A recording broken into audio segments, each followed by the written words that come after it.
오늘은 우리가 출애굽기 19장 1절에서 6절까지 말씀으로 신의 산으로 인도하시는 하나님이라는 제목으로 은혜를 나누고자 합니다. 여러분, 제 기억에 30-40년 전쯤에 필름을 사진기에 넣고 이렇게 다 찍으면 다시 필름을 갈고 현상도 하고, 저도 어릴 때 생각을 해보면요, 사진기 필름을 한번 갈고 싶어서 사진기에 필름을 넣고, 필름에 사진기를 넣으면 큰일 납니다. 사진기에 필름을 넣고 그거를 한번 갈고 싶어서 아버지께 되게 떼를 썼던 게 기억이 납니다.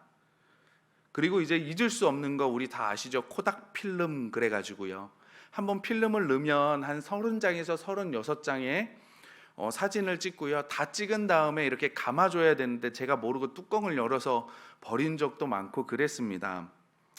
아마 여기 계신 분들 중에 기억에 남는 분들도 계실 겁니다. 그런데요, 요즘은 사진에 대한 것이 많이 변했어요. 그래서 디지털 카메라라는 것이 생겨가지고요, 100장도 찍고 1000장도 찍게 되었습니다. 그리고 이제는 카메라를 가지고 다니지 않고요, 우리 모두 다 함께, 그렇죠, 전화기 카메라만으로도 괜찮은 사진을 찍을 수 있게 되었습니다.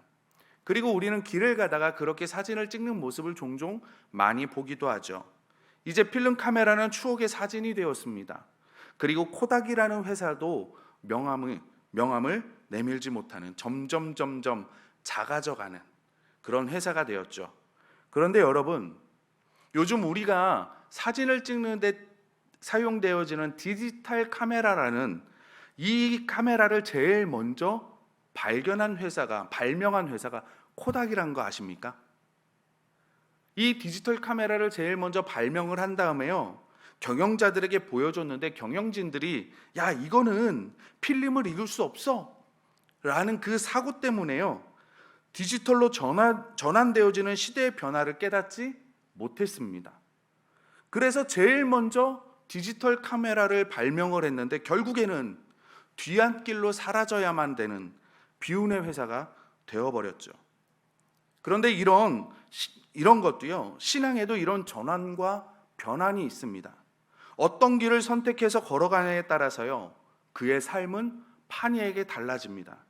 이런 신앙의 전환과 변화는 예수님을 믿기 전과 구분되고 전혀 다른 삶으로 변화되어집니다. 이러한 변화가 없다면 우리는 사단의 영향력 아래 굴복하는 사람이 될 수밖에 없습니다.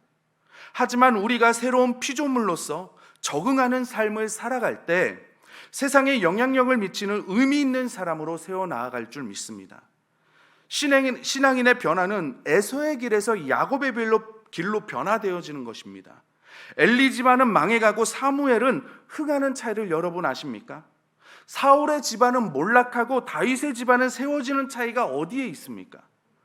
이스라엘에서 출애굽한 장정 60만 명 가운데 그 약속의 기업에 도달했던 사람은 여호수아와 갈렙 단 2사람 뿐이었습니다. 가나안의 정탐꾼을 파송할 때 각 지파에서 가장 똑똑한 사람, 지략이나 용기에 있어서 가장 담대하고 능력이 탁월한 12명을 뽑아서 각 지파의 대표로 보내었습니다. 같은 지형을 정탐했지만 10사람의 보고와 2사람의 보고는 달랐습니다. 똑같은 상황을 보고 왔지만 어떻게 보느냐, 어느 관점에 따라 견해가 전혀 달라졌습니다. 어떤 마음, 어떤 삶의 자세로 그 사건을 보느냐에 따라서 전혀 다른 결과를 얻게 되었습니다. 그렇기 때문에 그 2사람과 10사람의 차이점이 무엇인지, 어떤 사람들이 쓰임을 받았는지 우리는 주의 깊게 살펴보아야 합니다. 우리 교회가 60주년 기념으로 이것이 나의 간증이요 라는 이제 기록물을 남길 것입니다. 모세가 이스라엘 백성들과 여호수아에게 믿음의 전수를 하듯이요, 다윗이 솔로몬을 불러서 믿음의 당부를 하듯이, 저는 이것이 60주년으로 끝나는 것이 아니라 70주년에도 80주년에도 100주년에도 계속 이어졌으면 좋겠습니다. 그래서 우리 어르신들의 신앙이 자녀들에게, 그리고 손자 세대에 주님이 오시는 그날까지 이어져서 하나님께서 기뻐하시는, 하나님께서 언제든지 쓰시기에 좋은 우리 영도교회가 되었으면 좋겠습니다. 왜 우리에게 다니엘 같은 자손이, 왜 우리에게 다윗 같은 자손이, 아브라함 같은 믿음의 조상이 바울과 같은 자손이 없으란 법 없잖아요. 분명히 우리에게도 저는 세워질 줄 믿습니다.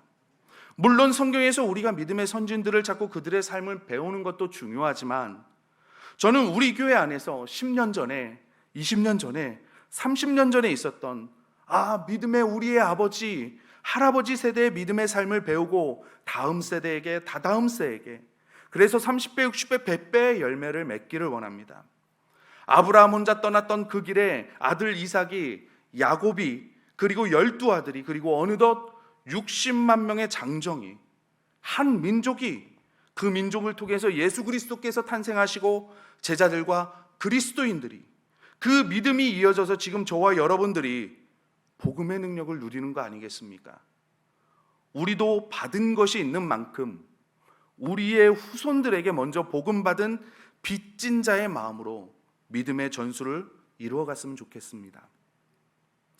그리스도인으로 산다는 거 계속 변화 중에 살아간다는 말과 같습니다. 늘 같은 모습, 늘 그 자리에 머무는 한결같은 신앙인은 여러분 성장할 수 없습니다. 이전보다 더 나은 모습, 이전보다 더 다듬어지고 성숙해진 모습으로 저와 여러분은 성숙해져 나가야 합니다. 이전에 죄의 종으로서 사단의 노예로서 취했던 삶과 여러분 죄와 사망의 법에서 해방된 하나님의 자녀로서 살아갈 그 이후의 모습은 당연히 달라야 하지 않겠습니까? 구원을 받기 이전에는 신앙적인 변화가 있을 수 없습니다. 무엇이 기준이 되는지 명확하지 않기 때문에 내 뜻대로 사는 삶, 그런 삶이었습니다.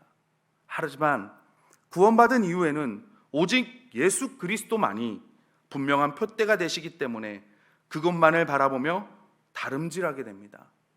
그래서 바울은 빌립보서에서 이렇게 고백합니다. 형제들아, 나는 아직 내가 잡은 줄로 여기지 아니하고 오직 한 일, 즉 뒤에 있는 것은 잊어버리고 앞에 있는 것을 잡으려고 표대를 향하여 그리스도 예수 안에서 하나님이 위에서 부르신 부름의 상을 위하여 달려가노라. 이 표대를 향하여 다름질하는 이 달려감에 저와 여러분들로 함께 달려가시기를 바랍니다. 우리 다시 본문으로 돌아와서 1절, 2절 말씀 함께 다시 읽어볼까요? 19장 1절, 2절 말씀입니다. 시작. 이스라엘 자손이 애굽 땅을 떠난 지 3개월이 되던 날 그들이 신의 광야에 이르니라. 그들이 르비딤을 떠나 신의 광야에 이르러 그 광야에 장막을 치되 이스라엘이 거기 산 앞에 장막을 치니라. 아멘. 이스라엘 백성들이 르비딤을 떠나 신의 광야에 이르렀다고 성경은 말씀하고 있습니다. 여러분, 이게 출애굽한 지 3개월이 지난 때입니다. 정말 이 3개월 동안 많은 일들이 있었죠. 다시 기억을 상기시켜 드리려고 제가 지도를 하나 준비했습니다. 보이시죠? 3개월 동안 저희 잘 보면 숫꽃, 그 다음에 마라, 엘림, 르비딤 쭉 써 있는 지도가 보이시죠? 그들은 하나님의 말씀을 따라서 홍해를 건넜고 마라와 엘림에 이르렀습니다. 말씀을 따라 만나도 얻었고요. 르비딤에 이제 드디어 오게 되었습니다. 정말 힘들게 왔는데 이게 끝이 아니죠. 르비딤에 왔더니 물이 없습니다. 아말렉이 쳐들어옵니다. 사람과 사람과의 관계들이 힘들어집니다. 여러분, 하나님의 명령대로 따라간 그 길이 계속 고난의 연속이었습니다. 이럴 때 우리는 어떻게 해석을 해야 합니까? 하나님께서 그들을 부르셨는데, 하나님께서 이스라엘 백성들을 부르시고 출애굽을 시키셨는데 그들이 가는 길이 다 고난의 연속이었습니다. 그럼 여기서 우리는 이런 생각을 해야 합니다. 하나님께서 이스라엘 백성으로 하여금 고난을 당하게 하셨다면 그 고난에는 분명히 이유가 있다. 그 의미는 무엇입니까? 하나님께서 이스라엘 백성들이 출애굽하신 해서 신광야와 르비딤을 지나 이 신의 산까지 하나님은 이스라엘 백성들을 훈련시키기를 원하셨다는 사실입니다. 저와 여러분의 사고를 바꾸고 싶어 하시는 겁니다. 애굽에서 노예로 살던 이스라엘 백성들, 사단의 영향력 아래에 있던 이들을 이제는 하나님의 자녀로 살아가게 하기 위해서 하나님께서는 그들의 이스라엘 백성들의 사고를 바꾸기 위해 훈련의 여정을 광야로 선택하신 겁니다. 혹시 여러분 가운데 그런 참 답답한 마음을 가지고 있는 분들이 계십니까? 하나님, 내가 하나님의 말씀대로 하나님의 뜻대로 살려고 이렇게 발버둥 치고 제가 하나님 앞에 이렇게 믿음의 여정을 가기를 원하는데 하나님, 제가 무엇이 잘못됐습니까? 제가 왜 이런 고통과 어려움을 당해야 되나요? 라는 의문이 드십니까? 여러분들이 하나님의 뜻대로 살아가는데 여러분들이 고난을 당하고 있다면 여러분, 잘못 가고 있는 것이 아닙니다. 그 고난의 여정을 지나야 하는 것이고 하나님께서 여러분들에게 그 과정을 통해서 훈련시키고 있다는 것이 있음을 우리는 말씀을 통해 알아야 합니다. 그래서 저는 우리가 이런 관점으로 오늘 말씀을 통해서 두 가지 은혜, 두 가지 신앙의 지혜를 나누고자 합니다. 우리가 이런 광야를 지나고 있다면 어떻게 해야 하고 어떤 기준을 가지고 살아야 할까? 첫째는 우리는 하나님과 만나는 장소를 구별해야 합니다. 르비딤은 여러분 하나님께서 반석에서 물을 내어주신 곳입니다. 전에 말씀드린 것처럼 르비딤이라는 뜻은요, 휴식, 평야, 쉬는 곳이라는 뜻을 가진 오아시스 지역입니다. 물론 이스라엘 백성들이 갔을 때는 물이 없어서 원망도 했지만 원래 오아시스가 있는 아름다운 지역입니다. 여러분 르비딤 사진 한번 보여주시기 바랍니다. 물론 이제 그쪽이 그렇지만 저희 보이는 가운데 나무가 보이시죠? 그리고 이 외의 지역에도 나무가 참 많이 있는 곳, 오아시스가 있고 그런 곳이 바로 이 르비딤 지역입니다. 그런 오아시스 지역을 떠나서 출애굽한 지 3개월째 시내산 앞에 도착을 합니다. 하나님께서 보내셨으니 얼마나 좋고 멋지겠습니까? 보통 성지순례 가셔서 시내산을 오를 때 새벽에 오르신다고 하더라고요. 저는 올라보지 못해서 잘 모르겠습니다. 그러나 우리 교회에서 예전에 성지순례 가셨을 때도 새벽에 오르셨대요. 제가 이야기를 들었는데, 그러니까 새벽에 오르니까 어둡잖아요. 어두워서 그 랜턴을 챙기라고 하셨었나 봐요. 그래서 우리 모 권사님께서 아주 성능 좋은 큰 랜턴을 준비를 하셨답니다. 그런데 거기에 검문하던 군인이 그게 폭발물인 줄 알고 깜짝 놀래가지고 이거를 다 분해하고 막 깜짝 놀랐던 그런 에피소드를 한번 얘기해 주신 적이 있어요. 여러분 한번 일출 사진입니다. 시내산에서 보는 일출 사진 얼마나 장관입니까? 보통 시내산에 오르면 일출을 보면서 장관이라고 말씀들을 많이 하셔요. 장관이지 않습니까? 그런데 그리고 다음 사진 보면 시내산 아침입니다. 아침이죠. 그런데 여러분 우리가 장관이라고 얘기하고 멋있다라고 얘기하는 거는 여행 때문이죠. 한번 보시기 바랍니다. 사진 다시 한번요. 나무가 보이십니까? 풀 한 폭이 보이십니까? 이것을 보는 이스라엘 백성들의 마음은 어떻겠습니까? 비교가 되지 않겠습니까? 시내산은 돌산입니다. 열매가 맺히는 나무도 없습니다. 그늘을 만들어줄 나무도 없습니다. 여러분 그래요. 세상의 기준으로 무엇 하나 채워줄 것이 없는 곳이 바로 시내산입니다. 그러나 성경은 시내산은 특별한 산이라고 이야기를 합니다. 시내산은 거룩한 산이라고 이야기를 합니다. 왜 그렇습니까? 그 시내산에 하나님께서 임재하셨기 때문입니다. 우리는 신앙생활을 하다가 그것을 잊을 때가 너무나 많이 있습니다.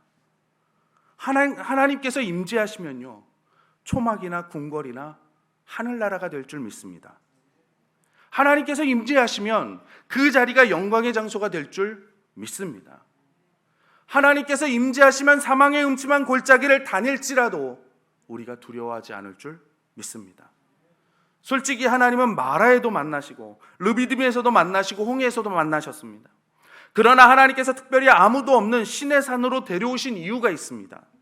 왜냐하면 무리들이 있는 곳이 아닌 세상의 소리가 들리지 않고 사람들의 소리가 없는 하나님만을 만날 수 있는 곳이 이스라엘 백성들에겐 필요했기 때문입니다.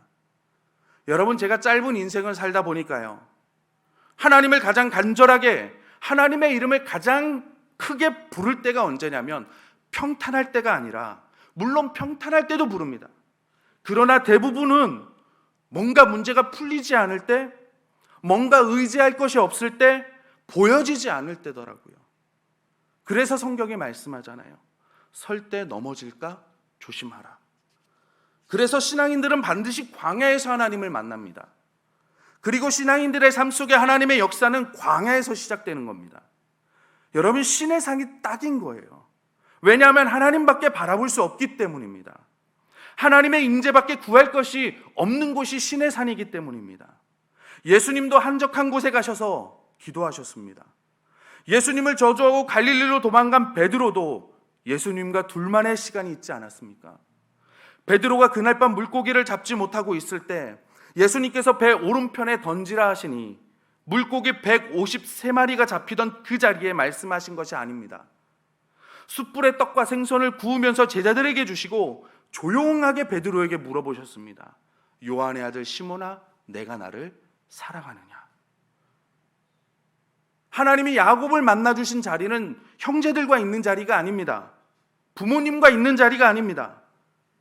베들레헴에서 하나님이 만나주셨습니다. 하나님이 야곱을 만나주신 자리는 양떼가 많고 가족들이 많고 나를 보호할 것이 많은 그곳이 아니라 그 모든 것들을 다 떠나보낸 야복 나루터에서 만나주셨습니다. 모세에게는 신의 산이, 베드로에게는 갈릴리 호숫가가 하나님께서 특별히 만나주시는 장소였습니다. 여러분에게는 하나님을 만나는 장소가 있으십니까? 우리에게는 하나님을 만나는 신의 산이 있어야 합니다. 새벽에 조용한 가운데 예배당에 나와 하나님을 만나시든지, 아니면 집에 한 곳을 정하셔서 골방처럼 그곳을 구별하시든지, 하나님과 내가 단둘이 만날 수 있는 그 장소, 오직 내가 주님만을 바라보고 주님만의 이름을 부르고 내가 주님만을 붙잡을 수 있는 그 장소가 있어야 합니다. 너는 기도할 때 내 골방에 들어가 문을 닫고 은밀한 중에 계신 내 아버지께 기도하라. 은밀한 중에 보시는 내 아버지께서 갚으시리라. 하나님은 그곳에서 여러분을 만나 주십니다. 하나님의 길을 가고 있는 사람, 하나님의 뜻대로 사는 사람들은요, 그 신의 산에서 느낍니다. 아, 하나님께서 나를 부르셨구나. 하나님의 뜻대로 사는 사람은요, 하나님의 부르심을 느끼고 거기에 순종합니다. 문제는 우리들의 인생의 중요한 광야의 시간 가운데서 우리들이 그 산에 오르지 않는다라는 겁니다. 모세가 그 산에 올라갔을 때 하나님은 모세를 통해서 율법을 주시고 너희들이 이것을 지키며 내가 너와 함께 할 것이라고 하는 것을 하나님께서 분명히 말씀해 주셨습니다. 저와 여러분에게도 그런 놀라운 은혜가 항상 넘쳐나기를 주님의 이름으로 소원합니다. 두 번째는 우리는 말씀의 약속으로 사는 사람들입니다. 하나님께서 우리들에게 기준을 맞추라고 말씀하십니다. 이전에는 내가 기준이 되었습니다. 그래서 내가 옳으면 옳습니다. 그리고 내 생각에 하나님의 말씀을 갖다 붙이죠. 이런 사람들이 하나님의 기뻐하시는 뜻을 이루며 나아갈 수 있겠습니까? 건축가가 설계도대로 집을 짓지 않고 자기 마음대로 집을 세우면요, 그 집이 온전해지겠습니까? 우리의 생각을 서로 맞추어 가라는 것이 아니라 하나님께서 세워주신 그 기준에 우리의 생각들을 맞추어 가라는 겁니다. 우리들이 인생을 살아가는 동안 우리는 수없이 많은 환경의 변화들을 경험하고 수없이 많은 다른 사람들을 경험하게 됩니다. 우리들이 어떻게 그 사람들의 마음을 맞추고 우리들이 살아가고 또 이 상황 가운데서 우리들이 정말 어떻게 완벽하게 대처할 수 있겠습니까? 그럴 수 없습니다. 그래서 하나님께서 이 광야를 지나는 이스라엘 백성들에게 율법을 주시고 너희들이 지켜야 될 것이 있다. 너희들이 하나님의 사람으로서 지켜야 될, 움직이지 말아야 될 기준들이 있다. 그렇게 말씀해 주시는 겁니다. 오늘 4절 말씀에 보면 내가 애굽 사람에게 어떻게 행하였음과 내가 어떻게 독수리 날개로 너희를 업어 내게로 인도하였음을 너희가 보았느니라 말씀하십니다. 하나님은 언약의 서두에서 이스라엘 백성들 먼 옛날도 아니고 지난 석 달 동안 내가 너희들을 어떻게 인도했는지를 알기를 원한다 말씀하셔요. 내가 애굽 사람들에게 어떻게 했는가, 하나님의 그 강대국 애굽을 어떻게 부셔버렸는지. 애굽의 죄는 딱 하나입니다. 하나님의 백성을 핍박했다는 것. 애굽에 대한 하나님의 무서운 심판은 이스라엘 백성에 대한 하나님의 사랑이 얼마나 지극한지 보여줍니다. 내가 어떻게 독수리 날개로 너희를 업어서 여기까지 데려왔는가를 기억하라. 여러분, 독수리 새끼를 나는 훈련을 어떻게 시키는지 아시죠? 높은 둥지에서 떨어뜨립니다. 그리고 땅에 닿을 쯤 그 큰 날개로 새끼를 받아낸다고 해요. 다시 둥지에서 떨어뜨립니다. 그리고 그 날개로 다시 받아냅니다. 그리고 독수리는 강인한 날개를 얻게 됩니다. 그래서 다른 새들은 바람이 심하게 불면 둥지를 찾기에 바쁘지만 독수리는 여유롭게 날아오를 수 있게 되는 겁니다. 하나님께서 지금 광야의 가정을 이렇게 묘사하고 계십니다. 독수리로 애굽에서부터 탈출해서 광야 여정을 다시 상기시켜 주면서, 왜냐하면 지금부터 말하고자 하는 언약의 기초가 바로 내가 너를 사랑한다 라는 말이기 때문입니다. 이 사랑을 네가 확신하지 않으면 나를 믿고 이 언약을 따를 수 없기 때문입니다. 왜냐하면 언약은 하나님과 이스라엘 백성들 사이의 계약이거든요. 하나님은 광야가 끝이 아니라 하나님께서 이루어 가실 계획의 과정뿐입니다. 이 과정을 믿음 없이 신뢰 없이는 지나가서 하나님의 뜻을 이룰 수 없습니다. 5절 6절 말씀을 보면 세계가 다 내게 속하였나니 너희가 내 말을 잘 듣고 내 언약을 지키면 너희는 모든 민족 중에서 내 소유가 되겠고 너희가 내게 대하여 제사장 나라가 되며 거룩한 백성이 되리라. 너는 이 말을 이스라엘 자손에게 전할지니라. 하나님은 이스라엘 백성들을 보면서 그걸로 끝나는 것이 아니라 세 가지를 말씀해 주세요. 너희는 내 소유고 제사장이고 거룩한 백성이라는 겁니다. 제사장은 세상 모든 민족을 주께로 인도하는 사명을 부여받습니다. 하나님께서는 이 세상을 직접 인도하시지도 않고 사람인 제사장을 세워서 그 제사장을 통해 온 세상이 주께로 돌아오기를 원하십니다. 그러므로 주님을 모르는 이들을 볼 때 우리가 그들을 가슴에 품고 주께로 인도해야 하는 겁니다. 왜냐하면 하나님께서 저와 여러분을 제사장으로 불러주셨기 때문입니다. 제사장 교회, 제사장 나라, 그들을 통해서 여러분 변화가 시작되는 겁니다. 하나님께서는 내가 너를 쓰겠다, 이 역사를 내게 맡기겠다라고 말씀하십니다. 그리고 이제는 하나님의 소유가 되고 거룩한 백성이 된다고 말씀하십니다.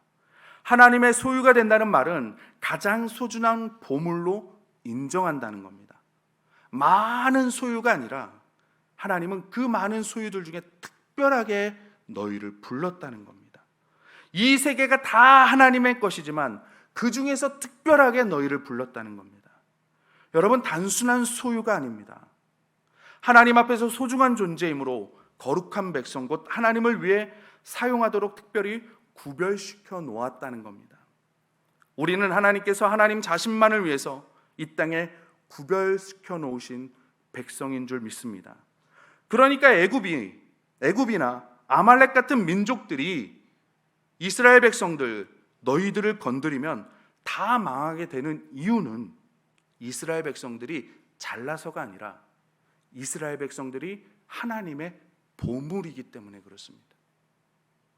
우리도 우리의 보물은 정말 잘 지키잖아요. 내가 소중한 것은 잘 지키잖아요. 내가 귀하게 생각하는 것은 굉장히 잘 지키잖아요. 하나님이 너를 그렇게 소중히 지키겠다는 겁니다. 하나님이 여러분을 그렇게 지키시겠다는 겁니다. 하나님이 여러분을 그렇게 보호하시겠다는 겁니다. 세상에 모르는 보물은 크기에 따라 변하지만 하나님의 보물은 하나님의 주권적인 선택입니다. 당시 최강대국인 애굽이 보물이 아니라 노예로 비참한 종살이를 하는 보잘것없는 그 이스라엘이 보물이라는 겁니다. 여러분, 그렇게 저희는 거룩한 백성으로 부름을 받았습니다. 거룩한 백성은 하나님이 어떤 특별한 일을 위해 쓰시기 위해 따로 떼어놓은 민족이라는 뜻입니다. 이 민족은 그냥 관상용으로 보고 즐기기 위해서 세운 것이 아니라 하나님께서 수시로 쓰임받아야 할 거룩한 민족이라는 겁니다. 그래서 저희 기도 제목 중에 기도 가운데 감히 하는 기도가 있습니다. 제가 봐도 제가 볼품없지만 주님, 이곳에서 저를 쓰셔야 할 일이 있습니까? 제가 여기서 감당해야 할 일이 있습니까? 해야 할 일이 있습니까? 하나님께서 계획하신 그 한 끝자락이라도 제가 감당할 일이 있습니까? 언제든지 사용하여 주십시오. 하나님의 말씀을 사랑하고 말씀을 암송하고 그 말씀의 정신을 따라 살면 하나님께서 복을 주신다고 약속하셨습니다. 여러분, 우리가 어떤 감명 깊게 읽은 책, 그것을 선호하게 되면 그 사람의 사상이 내 것이 되고 내가 그 글에서 감명받은 대로 살려고 하지 않습니까? 마찬가지로 성경을 계속 읽고 또 읽으면 그 따뜻한 마음이 내게로 오고 그 성경의 스피릿이 나에게 오게 되어 있습니다. 암송을 하고 주야로 묵상하면 내가 말하고 생각하는 것, 결정하는 것, 내 생각, 내 가치관, 여러분, 그것이 전부 성경의 말씀으로 바뀌어지게 되어 있습니다. 하나님의 말씀을 사랑하면 하나님께서 보장해 주십니다. 말씀을 맺겠습니다. 광야를 지나고 나서 시내산에 도달하면 여러분, 하나님의 스피릿, 하나님의 말씀이 우리에게 옵니다. 지금 하나님께서 단계별로 계속 우리를 양육시키고 있습니다. 하나님처럼 말하고 하나님처럼 생각하게 됩니다. 하나님의 코드에 맞추어 더 이상 받기만 하는 사랑이 아니라 이제는 응답하는 수준, 하나님과의 인격적인 교제를 나눌 수 있는 그 수준으로 우리가 성장해 나아가는 겁니다. 이제는 하나님을 만나고 하나님의 음성에 귀 기울이고 내가 그 하나님의 말씀에 따르기를 원하고, 악한 사람을 만나도 본능으로 대하지 않고 내가 하나님의 마음으로 대하는 것. 80세의 모세가 3개월 동안 이스라엘 백성들에게 보여준 모습은 굉장한 것입니다. 애굽의 10가지 재앙, 홍해를 가르고 홍해에서 최강의 군대, 애굽 군대를 전멸시키고 마라의 쓴물을 단물로 바꾸고 반석에서 물이 쏟아지고 모세가 손을 들면 전쟁에서 이기고 모세가 손을 내리면 전쟁에서 졌습니다. 이런 모세가 훌륭한 지도자로 이스라엘을 이끌었던 것은요, 모세는 하나님과 항상 만남을 가졌던 지도자였기 때문입니다. 그런데 우리에게는 더 굉장한 지도자가 계십니다. 바로 예수 그리스도입니다. 그분의 임재 앞에 우리가 세상의 모든 소리를 닫고 그분 앞에 엎드릴 때 주님께서 우리에게 말씀하실 것입니다. 주님의 말씀이 우리에게 닿을 때 마귀가 떠날 것이고 세상의 때가 씻겨져 나갈 것이고 저주가 떠나고 축복이 시작되어집니다. 병든 몸과 마음이 치유받기 시작하며 세상을 이길 수 있는 은혜와 능력이 우리에게 주어질 줄 믿습니다. 우리가 할 기도, 성령님 우리에게 임하시옵소서. 주님, 내가 주님 발 앞에 엎드립니다.